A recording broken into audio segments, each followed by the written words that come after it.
Salut à tous.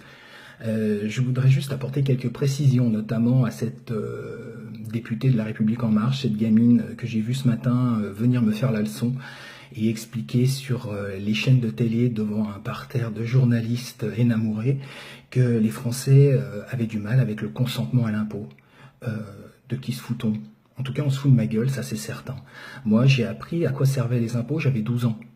J'ai payé mes premiers impôts, j'en avais 18. Aujourd'hui, je paye mes impôts, il n'y a pas de problème. Sauf que moi, ce que j'aimerais savoir, c'est pourquoi mes impôts ne me donnent pas une des meilleures écoles du monde, sachant qu'aujourd'hui, les Français sont les plus imposés du monde. Pourquoi est-ce qu'on ne résout les problèmes, ou on nous fait croire qu'on résout les problèmes, qu'en inventant des nouvelles taxes? Messieurs et mesdames les politiques, on a mis ceux qui nous ont gérés, et très mal gérés depuis 40 ans, dehors, pensant que cette nouvelle génération allait être meilleure que l'ancienne. Nous sommes toujours les mêmes, toujours les sans-dents, toujours ceux qui avons du mal à acheter des lunettes, celles que je porte sur mes yeux, toujours ceux qui avons du mal à chauffer maintenant nos maisons, toujours ceux qui calculons sans arrêt chaque euro pour essayer de savoir comment va terminer nos fins de mois. Et vous venez nous donner des leçons. Vous venez nous donner des leçons alors que vous augmentez vos collaborateurs estimant qu'un salaire de 5 000 € est indécent. Mais combien de Français aujourd'hui vivent avec 5 000 €? Est-ce que vous le savez?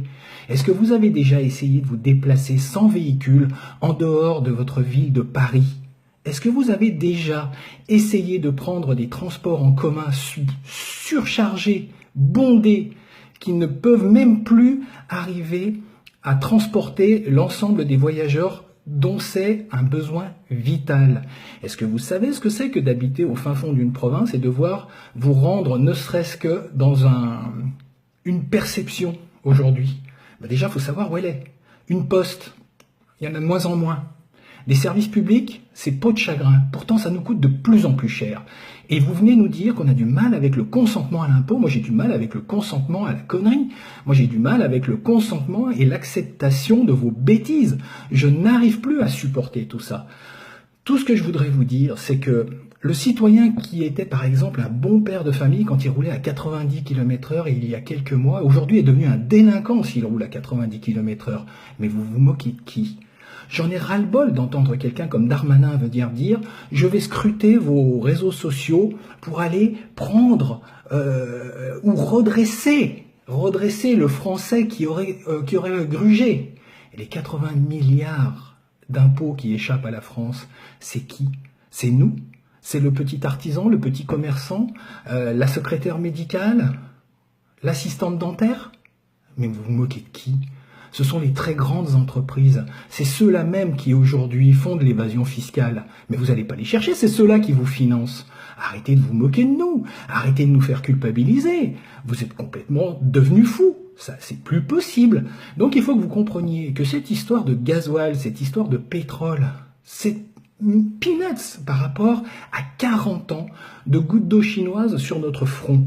Aujourd'hui, le peuple en a ras-le-bol de l'incompétence. Et des idées, on en a. Je vais vous en donner une. J'en ai plein, moi. Je peux vous en apporter plein.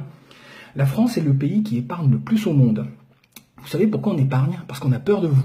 Donc on met de l'argent en se disant, ils sont tellement cons que demain, ça va être pire. Alors il faut qu'on prévoie. Donc on n'arrête pas d'épargner. On gagne rien sur cette épargne. C'est absolument peanuts. Il n'y a que les banques qui gagnent sur notre épargne.